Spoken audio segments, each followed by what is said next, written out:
The atomic bomb fleet rendezvous for A-Day.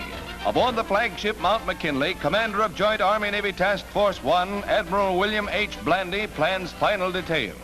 The decks of the 73 test ships anchored in Bikini Lagoon are scenes of feverish activity as scientists plot experimental programs designed to furnish data on radioactive rays, flash burns, and blast effects of the mighty atom bomb.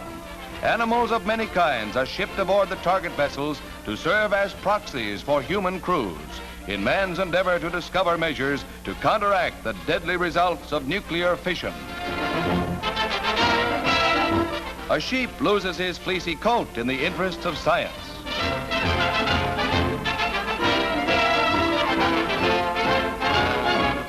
Special ointments are applied to determine their protective qualities. Other parts of the exposed areas being left bare to the atom blast. Hundreds of samples of pigments, metals, and fabrics are placed aboard the test ships to reveal to the evaluation board and Manhattan District engineers the extent of atomic destruction.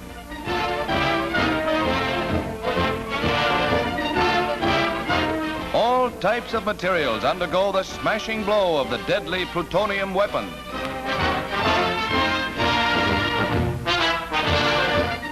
Engineers make a trial run with instruments to record the terrific heat spawned by the blast.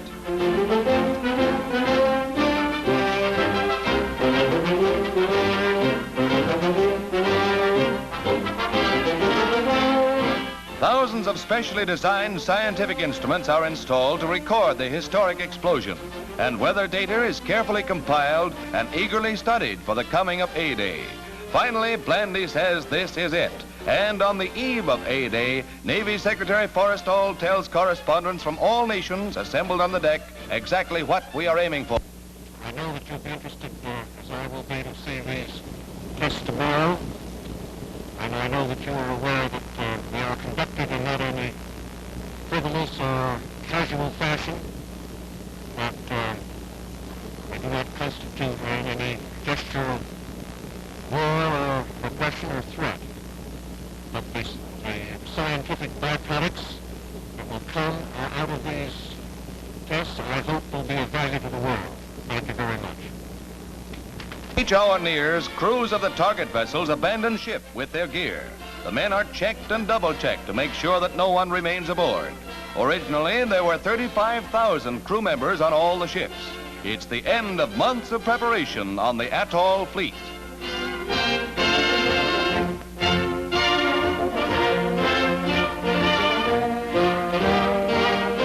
The last man to leave is Captain L.H. Bibby, who remains to make sure every man is off before leaving himself. As he does, the striped all-clear signal flies at the yardarm. The Bikini fleet is ready for the hour of sacrifice. On Kwajalein, ground crews put the finishing touches on the air armada that will take part in the tests to come. The lethal A-bomb is wheeled, carefully screened, toward the B-29 that is to carry it to Bikini. With highest precautions and secrecy, it is loaded aboard, hidden from all but a select few. Armed guards prevent any approach to the plane. Majors Wood and Swankett, bombardier and pilot respectively, talk over the history-making mission of Dave's dream. As the moment for takeoff approaches, the hand-picked crew's Don shoots.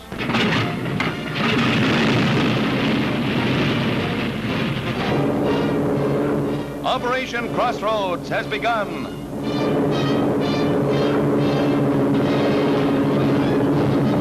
Secretary Forrestal tensely watches the atom plane's approach to Bikini and the fateful $70 million test. On this bombardier rests in large degree success or failure. Crew members are tense. Signals start.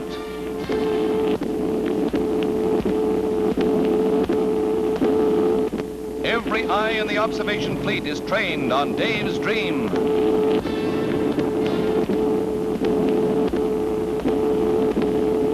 The bombardier's supreme test is at hand as the bomb bay doors open.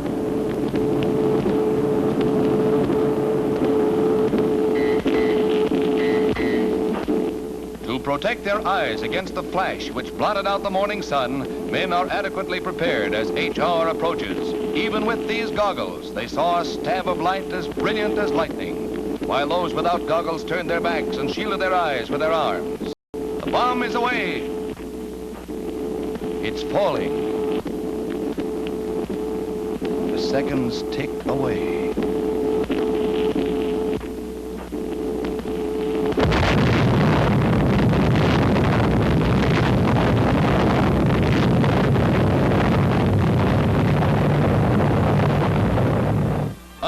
Up, 7 miles into the sky, the awe-inspiring cloud billows and surges, blotting out the destruction below. There is no earthquake, no tidal wave or other catastrophe to justify the fears of some. And while some observers felt that the Bikini bomb was less powerful than its predecessors, many feel that the lessons learned here today will mean a reshuffling of man's strategy of national defense. The final verdict remains shrouded in military secrecy.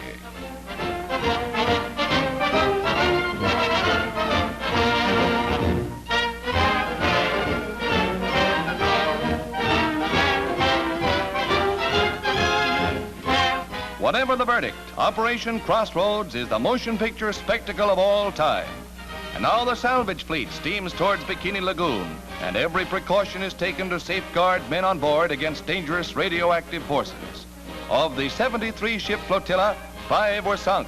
The carrier Independence, closest to the blast center, was badly damaged. Many other target vessels were severely damaged, and from the destruction above decks, few men could have withstood the blast.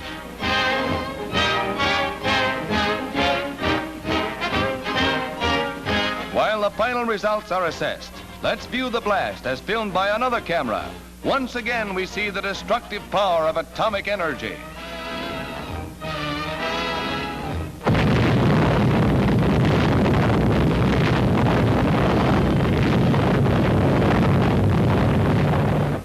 One world at the crossroads watches and ponders the lessons and the future of the atom bomb.